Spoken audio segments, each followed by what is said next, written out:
everyone, this is Ricky Baez from Baez Co-Learning and co-host of the HR Talk podcast. I wanted to spend a couple of minutes with you and do another quick hit video to talk about the biggest headline that's been canvassing the news cycle these past couple of weeks. And of course, I'm talking about the coronavirus. If you don't know what the coronavirus is, I'm not going to dive too much into it, but if you could just Google it, figure out what it is, figure out how it's affecting people, you'll be caught up to speed.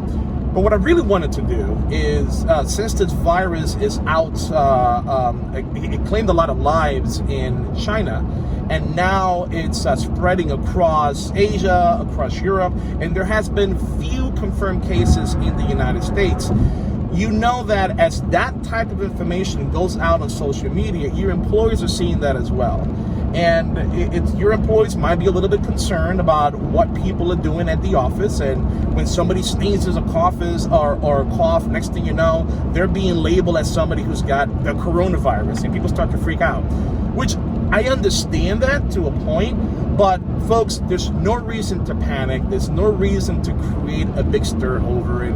You just got to follow these two quick hit rules in your office to reduce the risk of any kind of exposure. I'm not saying you can eliminate it, because I don't think we can, but just like the common cold, just like the flu, just like the swine flu, just like all those other pandemics we've had in the past, we've gone over them because of good practices at the office, at home, and anywhere you go. So the two quick hits, the first one, really easy, folks. It's not groundbreaking, it's not rocket science, but it's provide training to your employees. Really is that simple. Now you might be asking, what kind of training? All right, you could provide training for good hygiene at work, knowing when to wash your hands. And I know that training might sound insulting to an adult, but it's not necessarily a training for something you didn't already know. It's more like a reminder, because people do tend to forget. So if you provide some training to your managers, provide some trainings to your employees, and give them some education material on the steps they can take at home as well to protect themselves, they're gonna feel a lot better at work, because they spend the better part of their day at the office with other people, and you want to make sure they feel safe in an environment where they can show off their talents without any worries of them getting sick. So what does the training entail? You know what? It's pretty simple. If you go ahead and provide training and just let them know what they can and can't do, it could be avoiding touching your eyes, nose, or mouth, washing your hands with soap and water, and avoiding contact with those people who are sick. It really is that simple.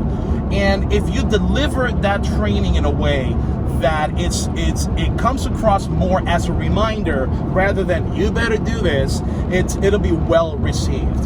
So let's talk about that last point, that it says avoid people that are sick, right? Because what's going to end up happening is, if somebody in the office someone just coughs, other people are going to take notice. They're going to start freaking out because of what they saw in the news and what they're hearing everywhere. They're going to come to HR and file a complaint because this person who coughed in the office just came back from a cruise. And if you see in the news, the cruise industry is being hit hard by this. So they come to your office, file a complaint. What do? Because you have to be able to connect with the employees. You have to be able to show them that you, as an organization, are taking the proper steps to protect them at work. So let me tell you what you can't do. You can't just take that person's word that says so-and-so has the coronavirus. They just got back from a cruise. You got to send them home. Be careful with that. You got to be careful with that.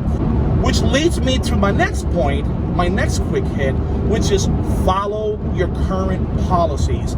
You should already have some policies in the office on how to deal with situations when employees are sick at work. Whatever those policies are, you have to follow them. Treat them like the common cold. Treat them like pink eye. Treat them like if somebody has strep throat.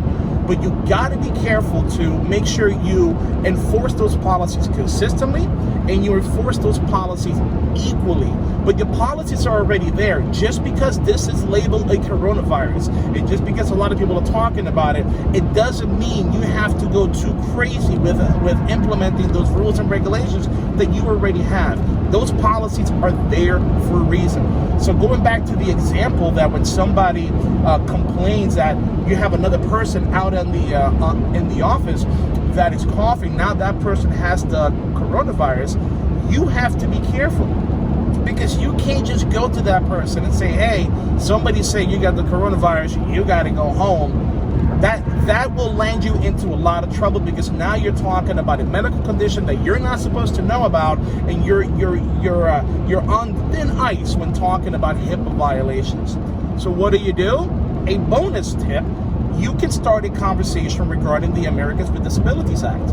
As far as ADA is concerned, legally, we have the requirement when somebody brings up a concern, whether it is the employee or somebody else, a medical concern, if you're going to go down that ADA conversation route, you are required by law to engage in dynamic dialogue to come to an accord on what kind of accommodation that person needs.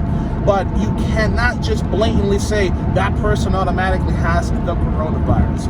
But you can take proactive actions. One great example is Disney World. Their headquarters here in Orlando, Florida. They just had some employees that came back from Italy.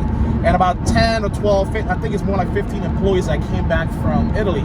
And Italy is one of those areas over on the other side of the world that has a lot of confirmed cases. So what Disney World did, when those employees came back to work to the United States, as a precautionary measure, they're providing screening.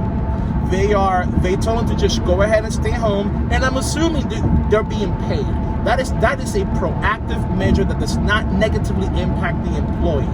Make sure that if you got sick time, PTO, whatever the case may be, even if they don't have it, if I were you, I would just go ahead and pay it just as a precautionary measure. Whatever you do to ensure your employees are safe, you have to do it in a way that it doesn't unreasonably impact the employee's paycheck. So that is the last point that I have. Hopefully this works, folks, and just at the end of the day, don't create a panic. Make sure you follow your policies and train your employees. Hopefully that works. That's what JC and I talk about on the HR Talk podcast, making sure you use a common sense approach in administrating your policies at work. And if you have any questions, just go ahead and give me a call. I'm at 407-501-8425 or eBaez@baezco.com. Have a good Thursday. Bye.